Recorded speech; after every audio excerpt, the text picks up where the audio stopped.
Hi, welcome back. Today you can see I have two piles of books here. One, we're going to do a review recap of all the books I've read in February. And two, you're going to do a quick TBR for March. As you can see, my bags are packed and we're taking a small vacation starting the end of the month, which means that I am shooting this video a little in advance and you will get this video after I give you the review for the last book that I'm reading. The first book here that I started reading for February, We Used to Live Here by Marcus Cleaver.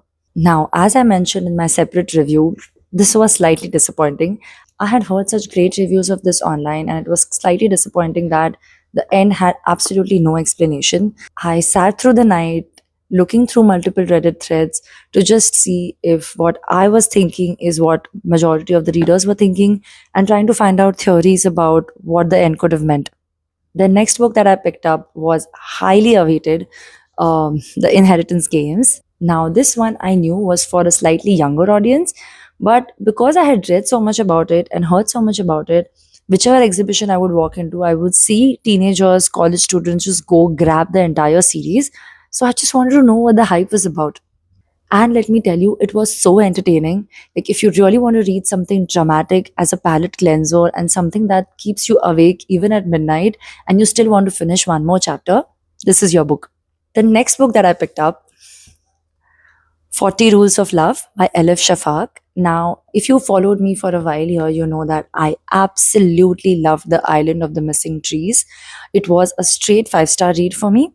I loved Elif Shafak's writing. Her language was impeccable. And this is why I was so excited to pick this book up. If you see my Pune book haul, you will know how I got this book and how I thought that I was destined to read this. Once again, I have to say that the language was too good. Elif Shafak writes like music, and I have kept saying this through and through. I absolutely love her style of writing.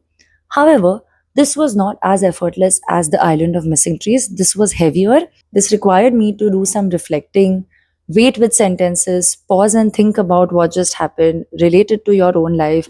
So this one was a little bit heavier, though as beautiful. I rated this a 4.5.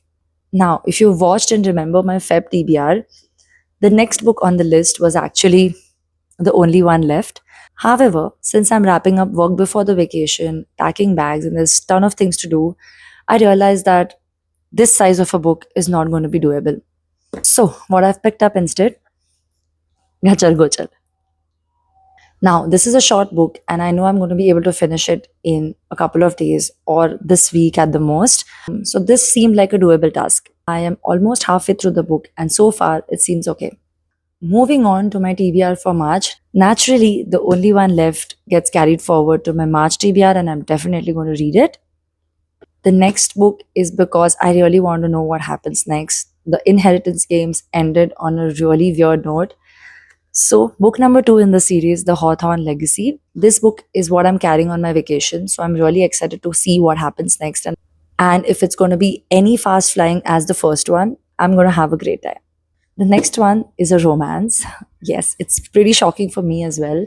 I usually don't do pure romance books because I struggle to finish them. But because I've bought a few romance books out of sheer pressure from the internet, I'm going to give this one a try. Just for the Summer by Abby Jimenez. I've heard great reviews about this one, so I really hope it does it for me. The next book is a thriller, and though I really don't want to do more than one thriller a month, this one I haven't stopped hearing and reading about ever since it released in January. My Husband's Wife by Alice Finney. All those established famous book reviewers who got their copies beforehand were raving about it, but I wanted to wait till its actual release to see what most of the public has to say about it. And I have only heard great things about this one, so I'm really excited to read this. So that was it for today. You're going to see this video after I post the review for the fourth book of Feb, which is Gachar Gochar. And by then, I'll mostly be on my vacation and I will be reading The Hawthorne Legacy. Hope you guys enjoyed watching this, and I'll see you in the next video.